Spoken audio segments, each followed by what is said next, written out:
That was the Spinner LE by Nubi3, N-U-B-I-3. Their website is listed on the face of the unit when you bring it up in a VST, but I can't find it online anywhere. I'll chuck a link in the description for the site that I've downloaded off, which was VST Planet. I'll also put a link in the description for Creative Sound, because they've got a manual which you'll need for the MIDI section of it, so the MIDI will control automation and that kind of stuff. I think there's more stuff you can control with MIDI, but I've not gone down that route. It looked way too complicated to me.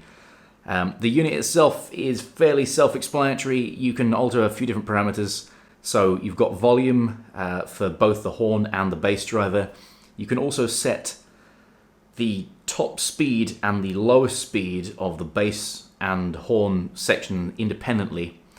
And you can again independently set how fast it accelerates or decelerates, which you could control through MIDI, or you can just control from the button on the plugin.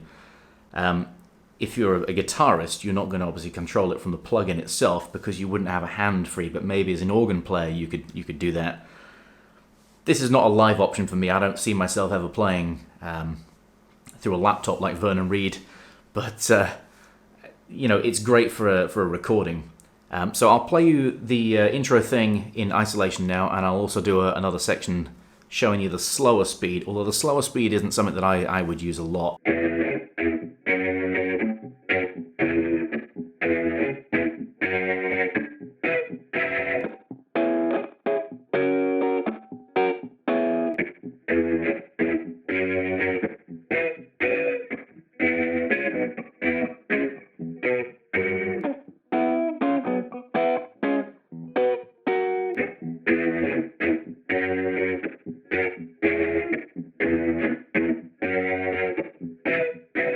Having more of the horn will accentuate I guess it's the Doppler effect, but will also result in a little bit of high end. This comes with a notch filter for the horn, as explained in the manual. It basically, you can select the frequency that you're trying to slice out, and you've got the cue point, which is the kind of the width of the frequency, you know, whether you're taking it in a very narrow band or when you're taking a wider part of the sound and slicing some out. Now you can't control the amount you're slicing out, but it does dip down further the narrower you set the cue point. So not completely tweakable, but a lot better than not having it, because it's a really useful thing to have. It just gets rid of that really spiky frequency that pops out when you use too much of the horn, so you get a really accentuated effect of the Leslie. It's also got some valve overdrive, or simulation valve overdrive obviously, which seems to work pretty well. I used quite a bit of the drive, but not a lot of the level of it. So overall, this is a good find. You should check it out. It is free, so you've got nothing to lose.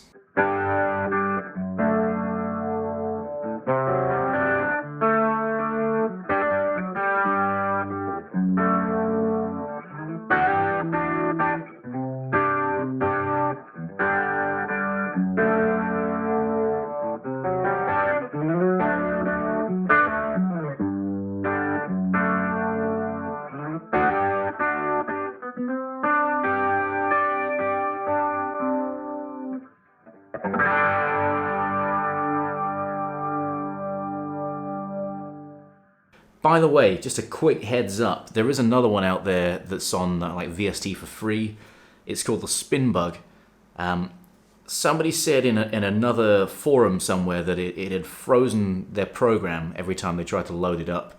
And somebody said that it was because it was 32-bit. Oh yeah, apologies if I've led someone down the garden path with this. This is only available in 32-bit. I should have mentioned that at the top of the video there. I'm on an older version of Cubase, so this works just fine for me. But the Spin Bug didn't. Much like the person had said in the forum that it crapped out on them every time they loaded it up. So when I loaded up the Spin Bug, not only did it stop my program, but when I brought up the Task Manager, got rid of that, I loaded up my video editing software, and that stopped loading right when it got to the Spin Bug. You know, when it kind of trawls through all the VSTs that it can possibly use. So it got to the Spin Bug section and it just froze during the load up on the video software. So I had to just delete the DLL file, DIL file, whatever you want to call it, and everything went back to normal. So I wouldn't recommend downloading the Spin Bug for that reason. Alright, thanks for watching, guys. Like I said, check out the description below. I'll have a link to the site that I've downloaded it from, the site that I found the instruction manual, and I'll also have a link to a Dropbox account if you want to jam over the intro jam. That's kind of my own backing track right there. I sometimes put those up for free in the description, so you can just download it and jam over it.